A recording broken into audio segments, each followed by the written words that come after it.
പതിവ് പോലെ എണീറ്റ് വന്നിട്ട് ഇന്ന് രാവിലെ എന്താ ഉണ്ടാക്കണ്ടേ എന്നുള്ളൊരു ചിന്ത ഒന്നും ഉണ്ടായില്ല കേട്ടോ. കാരണം ഇന്നലെ തന്നെ ഞാൻ ചക്ക വേവിച്ച് വെച്ചിട്ടുണ്ടായിരുന്നു. അപ്പോൾ ചക്കട ഉണ്ടാക്കാനുള്ള തീരുമാനത്തിൽ തന്നെയായിരുന്നു ഇന്നലെ പോയി കിടന്നത്.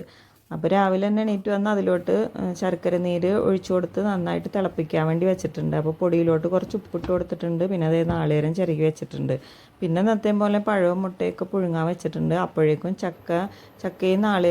ചക്കയും ശർക്കര നീരും കൂടി നന്നായിട്ട് തിളച്ച് വന്നിട്ടുണ്ടായിരുന്നു. അത് ചൂടോടുകൂടി ആ പൊടിയിലോട്ട് ഒഴിച്ചു കൊടുക്കുക, നന്നായിട്ട് ഇളക്കി യോജിപ്പിച്ച് കൊടുക്കുക. ചക്കയൊക്കെ നന്നായിട്ട് വെന്തുടഞ്ഞിട്ടുണ്ടാവും. അപ്പോൾ ഇനി ഇതിലോട്ട് നാളികേരം ചേർത്ത് കൊടുക്കുക.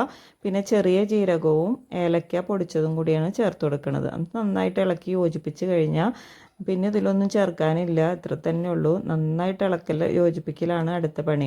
അപ്പോൾ സ്പൂൺ കൊണ്ട് തന്നെ നമുക്ക് ഇളക്കാൻ പറ്റും കേട്ടോ. അങ്ങനെ ഇടിൽത്തട്ടൊക്കെ കഴുകിയെടുത്ത് അതിലോട്ട് വെച്ച് കൊടുക്കുക. ഞാൻ വലിയ ഇടിൽത്തട്ട് തന്നെ എടുത്തിട്ടുള്ളത്, കാരണം ഒരു തട്ടിൽ 2 എണ്ണം വീതമാണ് ഞാൻ വെച്ച് കൊടുക്കുക. അപ്പോൾ 3 തട്ടുണ്ട്, അപ്പോൾ 6 എണ്ണം തന്നെ ഉണ്ടാക്കണുള്ളൂ. അപ്പോൾ പിന്നെ സ്പൂൺ കൊണ്ട് ഇലയിലോട്ട് നമുക്ക് കോരി വെച്ച് കൊടുത്തു കഴിഞ്ഞാൽ ഇത് നല്ല സോഫ്റ്റായിട്ടാണ് ഇപ്പോൾ ഇരിക്കുക. പക്ഷെ വെന്ത് വരുമ്പോൾ നല്ല ഹാർഡായിട്ട് തന്നെ കിട്ടും കേട്ടോ.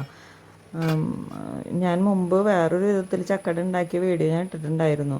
അതിൽ നമ്മുടെ അട ഉണ്ടാക്കിയിട്ട് അതിൻ്റെ ഉള്ളിൽ നാളികേരവും ശർക്കരയും വെക്കണതിനൊപ്പം തന്നെ ചക്കയും കൂടി വേവിച്ചിട്ടാണ് അതിൽ വെക്കണത്. അപ്പോൾ നല്ല രസമുണ്ടായിരുന്നു കേട്ടോ. അത് വേറൊരു ടേസ്റ്റ് ആയിരുന്നു, ഇത് വേറൊരു ടേസ്റ്റ്. അങ്ങനെ ചക്കടയൊക്കെ റെഡി ആയിട്ടുണ്ട്. അപ്പോൾ ബ്രേക്ക്ഫാസ്റ്റ് കഴിക്കാറായി. ഇന്ന് ചക്കട ഒരു പകുതി ഞാൻ കഴിക്കുന്നുണ്ട്. പിന്നെ മാങ്ങ ഉണ്ടായിരുന്നു, നീല മാങ്ങ, പിന്നെ പഴത്തിൻ്റെ ഒരു പകുതി, പിന്നെ മുട്ട 1 കഴിക്കണുള്ളൂ കേട്ടോ. അങ്ങനെ അതൊക്കെ കഴിഞ്ഞു. അപ്പോഴേക്കും ചോറൊക്കെ വെന്തിട്ടുണ്ടായിരുന്നു, അതൊക്കെ ഊറ്റി വെച്ചു.